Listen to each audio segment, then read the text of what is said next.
আসসালামু আলাইকুম। প্রিয় দর্শক, একটা বিষয় আমার কাছে স্পষ্ট যে নির্বাচন নিয়ে তো মোটামুটি এখন একটা আলোচনা হচ্ছে। সবাই নির্বাচনে নানাভাবে প্রস্তুতি নিচ্ছেন, নানাভাবে আলোচনা করছেন যে কিভাবে ভোট আনা যায়, আরও ভোট আনা যায়, কার কত পার্সেন্ট ভোট হবে এবং ভোটের জগতে কে কাকে কুপঘাত করবে। এই জন্য আগের থেকে কিন্তু একটা কথার লড়াইও শুরু হয়ে গেছে। এই কথার লড়াইয়ে অনেকে আবার হাসির খোরাকও হচ্ছেন। যেমন নাসিরুদ্দিন পাটোয়ারি নামে এনসিপির এক নেতা, উনি হঠাৎ করে বলে বসলেন বিএনপি নাকি 50 থেকে 100টা আসন পাবে এবং তারা নাকি 200-300 আসন পেয়ে যাবে। তো এ ধরনের আলোচনাও হচ্ছে, এ ধরনের বালসুলভ আচরণও আমাদেরকে শুনতে হচ্ছে।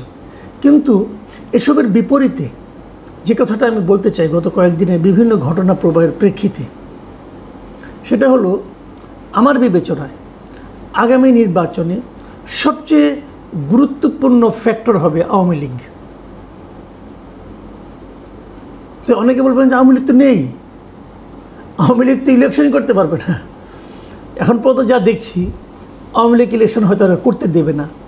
যদি আওয়ামী লীগ ইলেকশন না করে, আওয়ামী লীগের রাজনীতি নিষিদ্ধ, আওয়ামী লীগ কোনো মিছিল করতে পারবে না, মিটিং করতে পারবে না। বাট এটি হলো মজার কথা যে একটা দল কোথাও নেই, দৃশ্যত নেই, আইনত নেই, সরকার তাকে দৃশ্যপট থেকে সরিয়ে দিয়েছে। আমাদের এই অন্তর্বর্তীকালীন সরকার, যদি তাকে নিরপেক্ষ বলতে হয়, বললাম এই নিরপেক্ষ সরকার আওয়ামী লীগকে রাজনৈতিক দল হিসেবে আমাদের দেশে দৃশ্যপট থেকে সরিয়ে দেওয়ার চেষ্টা যা যা করা দরকার ওনারা সব করছেন। তারপরে ওদেরকে নিরপেক্ষ আমাদেরকে বলতেই হবে আইন অনুযায়ী, তাই না? ঠিক আছে। এবং এই সরিয়ে দেওয়ার নেট রেজাল্ট কি? যে দলটা ভোট করলে পর কয়টা সিট পেত বলা কঠিন, হয়তো মানুষের তীব্র ঘৃণার মুখেও পড়তে পারত, সেই দলটা এখন সবচেয়ে গুরুত্বপূর্ণ দলে পরিণত হয়েছে। আমি একটু আপনাদেরকে ডিটেলে যাচ্ছি। গতকালকে আমি একটা দ্য ইকোনমিস্টের রিপোর্ট নিয়ে আলোচনা করেছিলাম না, সেখানে ইকোনমিস্ট পত্রিকার রিপোর্টার ওনারা একটা জরিপের কথা উল্লেখ করেছেন। সেই জরিপটা ওনারা কোথায় করেছেন আমি ঠিক জানি না, ওখানে সেটা লেখাও নেই কোথাও। সেই জরিপে ওনারা বলেছেন যে যারা এরই মধ্যে ভোট দেওয়ার সিদ্ধান্ত নিয়েছেন তাদের মধ্যে কেবলমাত্র 5% লোক এনসিপিকে সমর্থন করেন, কেবলমাত্র 5% লোক। আর আওয়ামী লীগ যেহেতু নাই, কাজে পুরনো রাজনৈতিক দলগুলোর প্রতি সমর্থন বেশি। তো পুরনো রাজনৈতিক দল আর কে আছে? জামাত এবং বিএনপি, এই তো। সেখানে বিএনপির পেছনে তাদের সমর্থন আছে 42%, আর জামায়াতের প্রতি সমর্থন আছে 32%। দেখুন 10% এটা বিশাল গ্যাপ কিন্তু বিএনপি এবং জামাতের মধ্যে। আপনাদের মনে আছে যে 2001 সালে যে নির্বাচনটা হয়েছিল, সেখানে কিন্তু আওয়ামী লীগ এবং বিএনপির মধ্যে ভোটের সমর্থনের দিক দিয়ে পার্থক্য কিন্তু 1%-এরও কম ছিল, 1%-এরও কম ছিল। সেই 1%-এর কম ভোটের পার্থক্য নিয়েও কিন্তু বিএনপি 200 ক্রস করেছিল এবং আওয়ামী লীগ 50টা ক্রস করতে পারেনি, অথবা 60টার মতো ছিল, আমার ঠিক খেয়াল নেই, এরকম কিছু একটা হবে আর কি। মানে ইনসিগনিফিকেন্ট ছিল টোটালি। আর এখানে যদি 10% পার্থক্য থাকে তাহলে তো অনেক। এখন এই 10% গ্যাপ পূরণ করার জন্য জামাত কী করবে? জামাত কার দ্বারস্থ হবে? জামাত অবধারিতভাবেই আওয়ামী লীগের ভোটগুলো টানার চেষ্টা করবে। একটা উদাহরণ দিচ্ছি একটু পরে আপনাদেরকে, তার আগে আমি একটু আওয়ামী লীগের অবস্থানটা বলে নিই। বাংলাদেশে এই ইকোনমিস্টের এই লেখায় কিন্তু বলা হয়েছিল যে এদেশের এখনও একটা বড় অংশ মানুষ মনে করে যে তারা সুযোগ পেলে আওয়ামী লীগকে ভোট দিত, এবং যারা ভোট দেবে বলে সিদ্ধান্ত নিয়েছে তাদের মধ্যেও আওয়ামী লীগ নেই জানার পরেও তাদের মধ্যেও 14% ভোটার তার আওয়ামী লীগের প্রতি তাদের সমর্থন জ্ঞাপন করেছে। 14%, মানে এনসিপির যে ভোট তার প্রায় 3 গুণ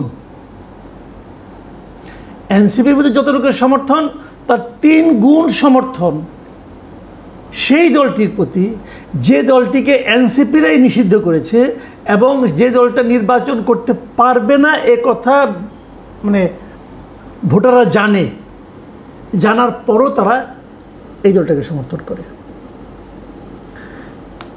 আমরা একটা ছোট্ট উদাহরণে যাই আপনাদেরকে, এটা 2 দিন আগের কথা। সেখানে সিলেটের কোম্পানিগঞ্জের একটা ঘটনা, সিলেটের কোম্পানিগঞ্জের ফেসবুকে আওয়ামী লীগের এক নেতার একটা ভিডিও ভাইরাল হয়ে গেছে। সেই নেতার নাম হলো কালামিয়া। তিনি এই কোম্পানিগঞ্জের উত্তর রানীখাই ইউনিয়ন আওয়ামী লীগের সাবেক সভাপতি এবং উপজেলা আওয়ামী লীগের সদস্য। এই লোক তার পাশে জামায়াতে ইসলামের যিনি সেক্রেটারি ওখানকার জয়নাল আবেদিনকে একটা চেয়ারে বসিয়ে উনি একটা ভাষণ দিয়ে কিছু কথাবার্তা বলেছেন উপস্থিত লোকজনের উদ্দেশ্য করে। এবং সেখানে উনি বলেছেন এই যে জয়নাল আবেদিন সাহেব উনি হলেন গিয়ে ওখানকার জৈন্তাপুর উপজেলার সাবেক চেয়ারম্যান এবং সিলেট 4 মানে কোম্পানিগঞ্জ, গোয়েনঘাট এবং জৈন্তাপুর এই আসনের জামায়াতের সংসদ সদস্য পদপ্রার্থী উনি এবার।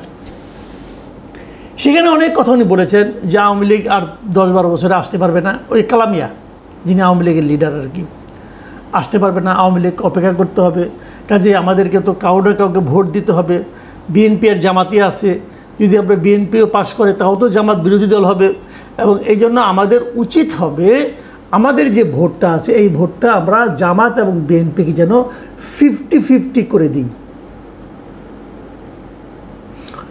জামাত নেতাকে পাশে বসিয়ে উনি এই আহ্বানটা জানাচ্ছেন। কেন 100%টা?